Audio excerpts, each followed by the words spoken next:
তোমাদেরকে কোনো blog video দেওয়া হয় না, তাই ভাবলাম আজকে ছোট্ট একটা ব্লগ ভিডিও শেয়ার করি তোমাদের সঙ্গে। চলো আজকের ভিডিওটা এখান থেকেই শুরু করব। আর সবার আগে ইন্ট্রোটা নিয়ে নিই। Hello everyone, welcome my channel. তোমরা সবাই কেমন আছো? আশা করছি ভালো আছো। আর কেউ কোনো স্কিপ করবে না, কিন্তু স্কিপ না করে ফুল ভিডিওটা দেখতে থাকো। আর কেমন লাগলো অবশ্যই কমেন্ট করে বলো। এই দেখো, দুপুরবেলায় না ঘুমিয়ে আমি আর আমার ছেলে দুজনে মিলে খেলা করছিলাম। কথাই বলে না, নেই কাজ তো খইবাজ। তো এরকম অবস্থা হয়েছে, না ঘুমিয়ে আমরা দুজনে মিলে খেলা করছিলাম এই ডগিটাকে নিয়ে।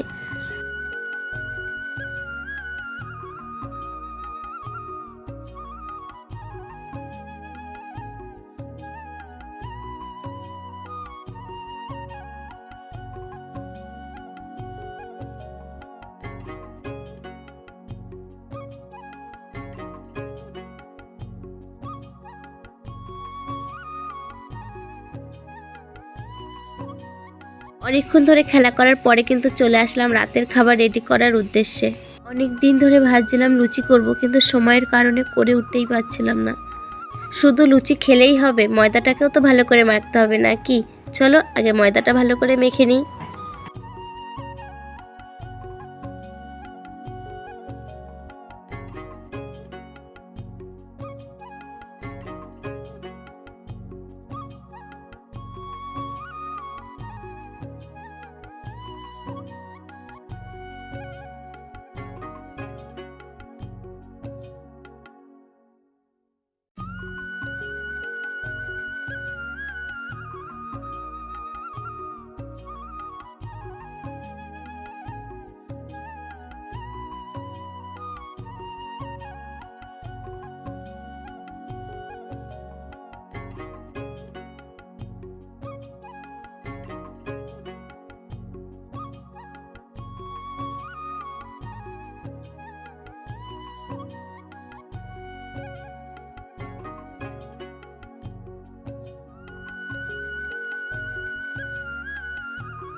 ময়দাটা মাখার পরে কিন্তু আমি সোজা চলে এসেছি রান্নাঘরে। লুচির সঙ্গে কিন্তু আজকে পায়েসটাও করব, ওই কারণেই কিন্তু 2 প্যাকেট দুধ নিয়ে আমি চলে এসেছি।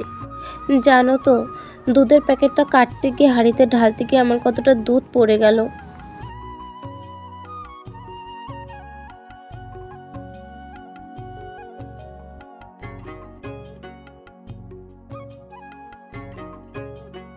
দুধ পড়ে গেছে তো কি হয়েছে, ডোন্ট মাইন্ড বলে না চালিয়ে নাও। বড় রাঁধুনি হলো না, এরকম একটু একটু হয়।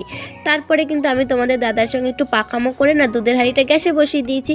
চলো এবার আমার দুধটা একটু গরম হতে থাক।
আমি কিন্তু চালগুলো সব ঢেলে নিয়েছি ভালো করে ধোবো বলে। আর এইসব চালগুলো না অনেক দিন ঘরে রেখে দিলে পোকা হয়ে যায়।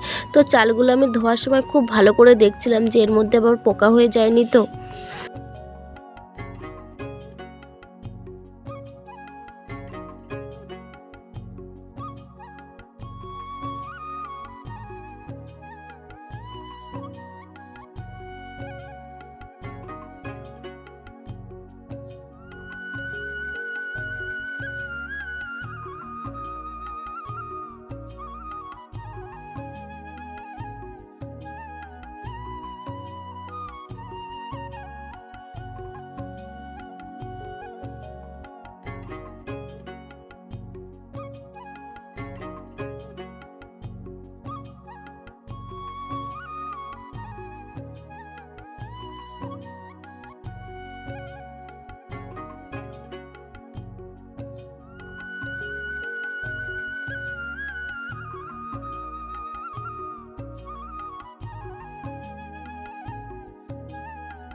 চালগুলো কিন্তু আমি ভালো করে ডলে ডলে ধুয়ে নিয়েছি। চলো এবার কিন্তু আমি চালগুলো হাঁড়িতে দিয়ে নেব।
হাঁড়িতে চাল দেওয়ার পরে কিন্তু আমি ফ্রিজ থেকে গিয়ে বাটিটা বের করে নিয়ে এসেছি।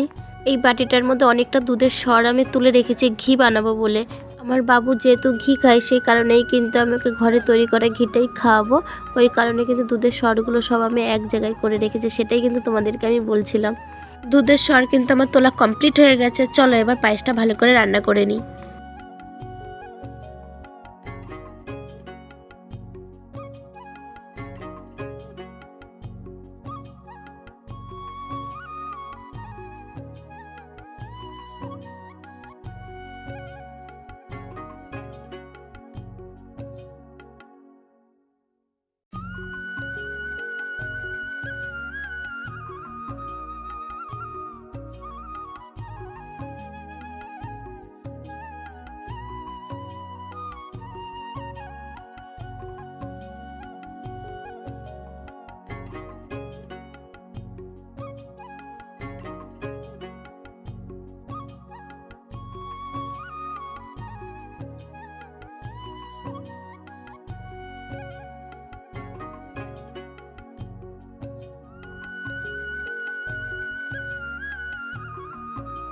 পায়েস রান্না করতে করতে কিন্তু আমার প্রচণ্ড কাশি হচ্ছিল, আর তার মধ্যে কিন্তু তোমাদের দাদার সঙ্গে আমার একটু ঝামেলাও বেঁধে গেছিলো।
ঝামেলা হওয়ার কিন্তু একটাই কারণ ছিল, তার শুধু পায়েসে হবে না, সে মাংসও খাবে। তো আমি বলেছিলাম আমি রান্না করতে পারবো না, তুমি রান্না করো, তার হবে না, আমাকেই করতে হবে। ওই কারণে একটু ঝামেলা বেঁধে গেছিলো তোমাদের দাদার সঙ্গে। চলো, তোমাদের দাদার সঙ্গে ঝামেলা করতে করতে তোমাদের সঙ্গে কথা বলতে বলতে কিন্তু আমার পায়েসটা কমপ্লিট হয়ে গেছে।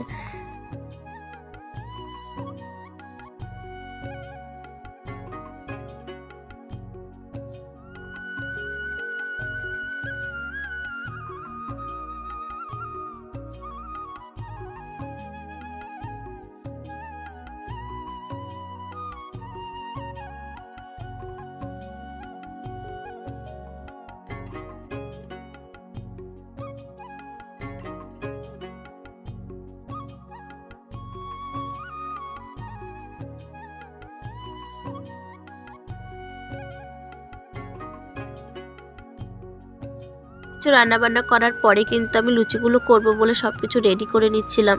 আর লুচি কার কার গোল হয় বলো তো? আমার কিন্তু একদমই গোল হয় না লুচি।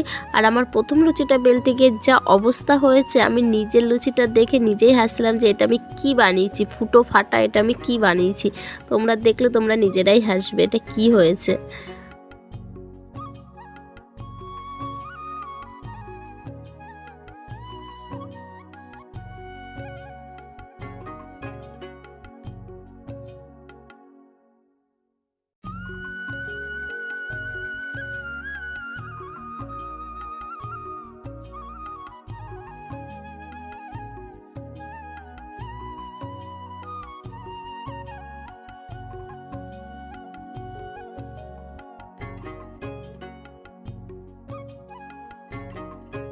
প্রথম লুচিটা কিন্তু আমার সত্যি দেখতে খুব ভয়ানক হয়ে গেছে, তো সেটাকে আমি পুরো বাদ দিয়ে দিয়েছি। বাদ দিয়ে দেওয়ার পরে কিন্তু দ্বিতীয়বার আমি আবার ট্রাই করলাম।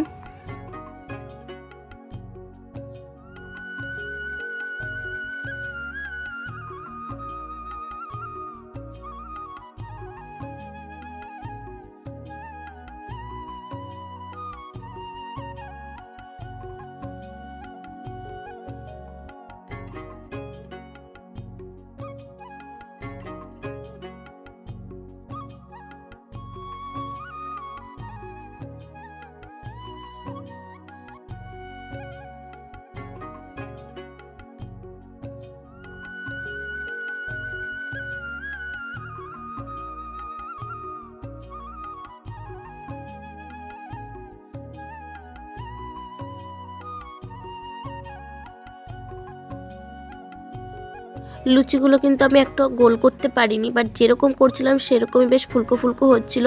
আর এই ফুলকো ফুলকো লুচি দেখে কিন্তু আমার একটা গানই মনে পড়ছিল। সেই ওই একটা গান আছে না, লুচি লুচি ফুলকো লুচি আমার হাতে গরম লুচি, ওই গানটা করছিলাম আর একটু নাচানাচি করছিলাম। আর আমি কিন্তু প্রচুর চেষ্টা করেছি লুচি গোল করার, কিন্তু গোল আমি করতে পারিনি। চলো এবার লুচিগুলো একটু ভেজে নেওয়া যাক।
লুচিগুলো কিন্তু যতটা পেরেছি ফুলকো ফুলকো করার চেষ্টা করেছি। আর আজকের ডিনারটা এটা দিয়েই কমপ্লিট করেছি।